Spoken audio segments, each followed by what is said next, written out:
मुंबईतील बांगलादेशी घुसखोरांचा अजून एक रॅकेट मुंबई पोलिसांच्या चौकशीत उघड झाला आहे. बांगलादेशातून गुवाहाटी मार्गे बेकायदेशीरपणे महिलांना महाराष्ट्रात आणून मुंबई पुण्यातील उच्चभ्रू वस्त्यांमध्ये घरकामासाठी सलून स्पामधल्या नोकऱ्यांसाठी या महिलांना वापरलं जातं. त्यांना हिंदीचं प्रशिक्षण दिलं जात असल्याची माहिती मुंबई पोलिसांच्या चौकशीमध्ये उघड झाली आहे. मुंबई MIDC पोलिसांनी या प्रकरणी आत्तापर्यंत 7 बांगलादेशी लोकांना अटक केली आहे. त्यामध्ये 5 महिलांचा समावेश देखील आहे.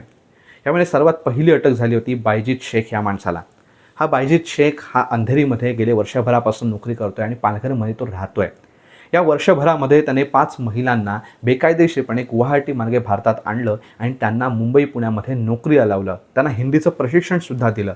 या सगळ्या गोष्टी मुंबई पोलिसांच्या चौकशीमध्ये उघड झाल्या आहेत.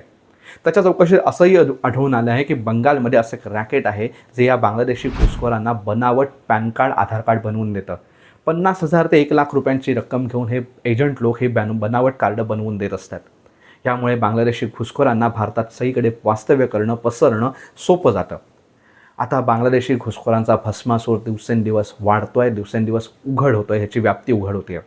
वेळीच ह्याला ठेचलं नाही तर परिस्थिती गंभीर होईल यात काही शंकाच नाही.